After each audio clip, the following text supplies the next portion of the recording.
nigga, a lot of love on the west side. Real hustler, we posted up like a stop sign. But I always been a shooter, you could call me young Kobe Bryant. Pitching in the field, Dre Gotti like Nolan Ryan. If they say we ain't trying to spin, then you know they lying. Mind full of soldiers, it ain't never been no hoe in mine. Brought the chopper out, but he got hit with the 45.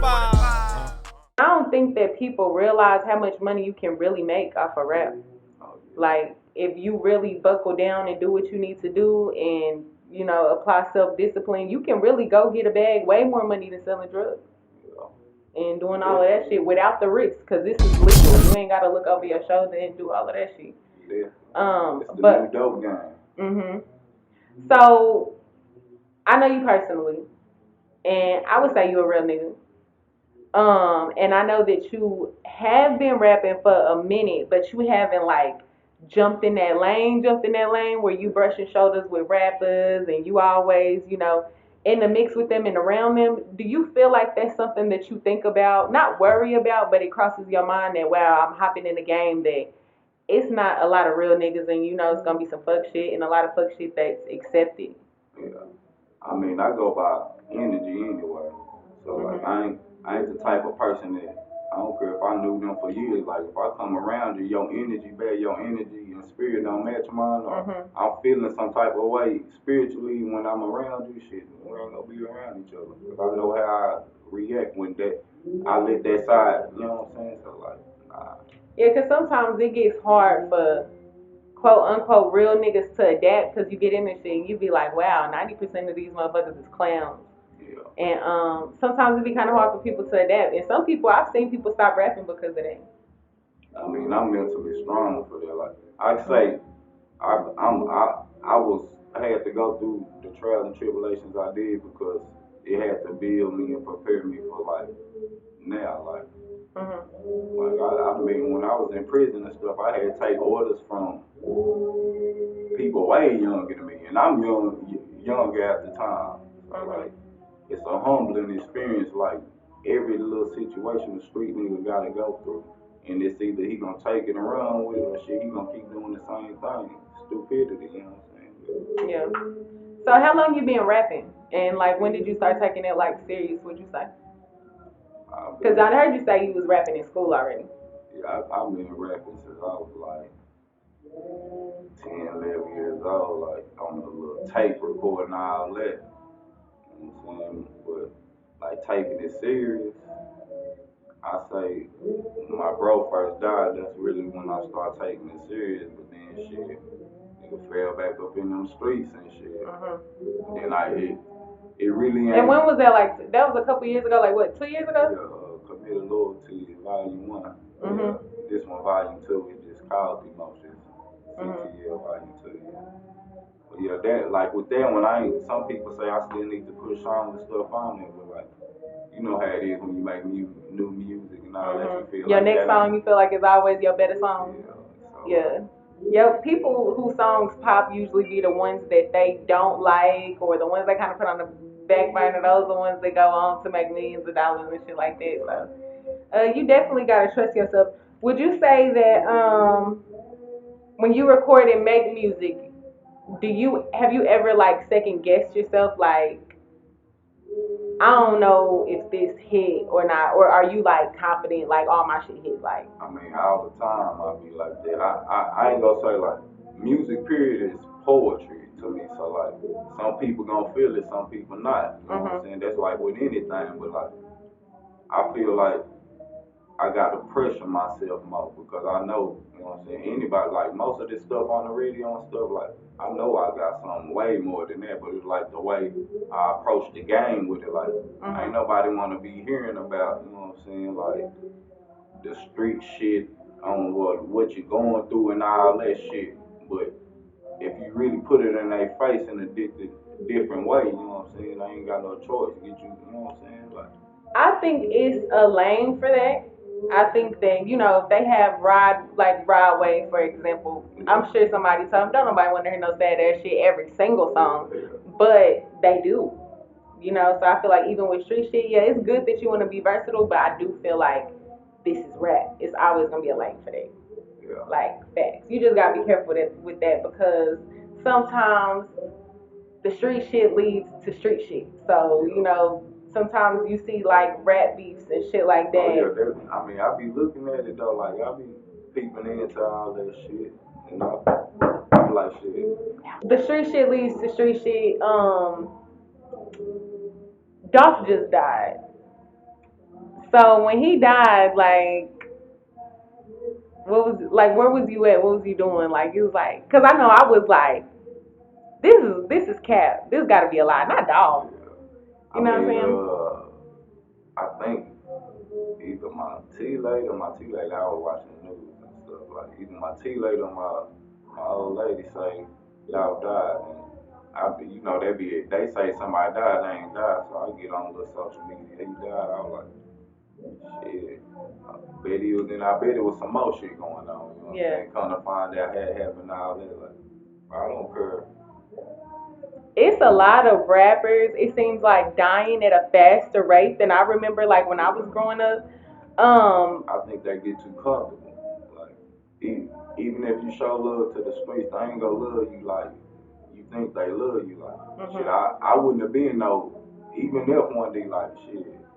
I mean, I would have went out just like him, shit. Like, I'ma shoot all that shit. Like, it's so many rappers dying in their own city. Do you feel like when you get to popping that you gonna leave the city, or you gonna be like, fucking, I'm this where I'm at? I mean, nigga barely can see me in the city right now. Like, I'm in the city, but nigga barely see me. Like, I don't be. But with the rap shit added on top of, you know, you already being known, you gonna have to move different, or are you gonna be like, I'm moving the same regardless? I mean, I move different now, so I know I'm gonna have to switch it up still, but like, I won't consider myself no hood nigga no more. Like, you can always find a hood nigga, you know what I'm saying? He's always in the hood or something. You can swing through the hoods and find that nigga. Like, I'm on the maneuver, I'm on the go, you know what I'm saying? If I'm in the streets, you know what I'm saying? You half the time you ain't gonna see me unless you talking about some money or shit. You already know me, like. So you already in the mode of staying out the way. Oh yeah, gotta be, cause I'm trying to survive. I'm trying to survive out here. I ain't no big man, little man shit, no none of that. Like, I'm a humble person. Like, I'm for the long run shit. I don't like getting put in situations that either me and you gotta go. Like, nah. But if it comes to that shit, that's what we gotta go. I'm trying to make home to my kids, and 9 times out of 10, that's gonna happen. Yeah, thanks.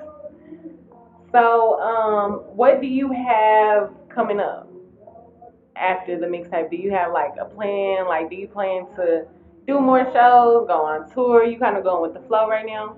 I mean, I want to drop more visuals, do shows, start. You know what I'm saying? I think visuals gonna turn you up. Yeah. Yeah. I think. How do you feel about music videos? Because I know when I first started doing music videos, it was kind of awkward for me. I mean, I think I be needing apply and stuff like that. I don't be knowing what to do and shit. I really. You just going, like, really getting it out the mud, like. Like, dude, shit. If I get somebody throw me an idea or some shit, I ain't really down with to stand in front of the camera with all your peoples and guns and all that shit. Like, shit. And that ain't gonna do shit to get you a case, so that's good. That ain't really no image shit. Like, shit. I really on some. Like, on some bigger shit, like on some movie shit. You wanted to have a. Cause I said that I feel like artists lack creativity these days. I just said this. I said they get in the trap or get on the kitchen table. Everybody do that little dance with the AK. It's the same thing. And I feel like especially Dallas lacks that diversity of creativity and artists where it seems like nobody's putting in effort anymore. Like even in music, I feel like everybody's starting to sound alike. Do you feel like you have found your sound, or do you feel like you're still trying to find yourself as an artist? I mean, I think I've been found my sound. It's like, you know what I'm saying? I just don't like each beat, like, say different stuff to me and stuff. Like, all I gotta do is hear a beat and, like, the words start putting itself on there for me, you know what I'm saying? So, like, I don't really see it like that. All right. So, when you were younger, did you always know you wanted to be a rapper, or did you want to be something else? I mean, I really wanted to be a rapper because my auntie used to have this little, this boyfriend. I met a lot of everybody, MJG, Power Wow, like all of them when they used to come to little clubs and stuff down here. Like I said, we young, but this even before I was in the streets and stuff, so I'm even younger, so we seeing all them, they coming by the house and stuff, you know what I'm saying, like that right there, you know what I'm saying, there's some famous people around and shit like that, you know what I'm saying, but like, Since you was used to going around stuff like that, was it like you weren't starstruck, or you was still like, wow, this is like really A Volume JG? I mean, it was something like they like Abe, I think they were Abe, he come take it, they in town and stuff, they need to come shower up and stuff, so they come by my granny house, and it was just not on some damn a rapper here, I'm about to go by here and I'm about to tell everybody, it was just some shit, like we ran in the living room, seen them, went back to doing what we was doing. I was like normal for you, but now that you older, you like, damn, that's crazy. Now it's like shit. Cause if you tell somebody that, they gonna be like, that's lit. Oh yeah, we like, used to have fun back then. Okay, so when you grew up, did you go to church? You grew up in church? Do you feel like that has an impact on your music and your sound? No, I just feel like it has an impact on my life. I mean, I used to be, before I started smoking and stuff, I used to be able to sing all that, but other than that, like, we used to sing in church, but we used to be in the choir and stuff. My granny and them making us all sing and stuff, but little Christmas plays and all that, but that was when I was young and younger. Would you say your upbringing was pretty sheltered and like stuff like that, or do you feel like you always been out there? When I say we was all structured, I come from a good family. Well, the family side of the family I grew up, and they were church growing people all that, but like you can never be saved from your environment really. Like when we did, like my mama event, we could go. I was just staying with my mama type stuff, now with my granny and all that. So like we'll move to a place or being at this place, it just, you know, so I'm going to school and stuff. I went to Sunrise, that's in Stop 6. That's the elementary. Then I went to Dunbar. So like after them, I was already like, I wanted to do street shit. Like even though we were still going to little suburb areas with my grannies to the Arlington, Kennedale, all that stuff. Like shit, I stayed and stopped still. I stayed on Wild Dog really, you know what I'm saying, and Barrett. So that's really a little area where something always going on. But I used to mess with essays and stuff back then. Like shit, I used to really be bad in mother. I know. So tell them where they can follow you at, where they can find your music. Well, my music right now, I'm about to start uploading this year for sure. Like, I'm about to start putting it all up there. But all my social medias, everything is going to be Dre Gotti CTL official. That's Instagram, Facebook, and really Twitter, all that. But I really don't know how to use all that. But I got one on. Yeah, you definitely not an internet nigga.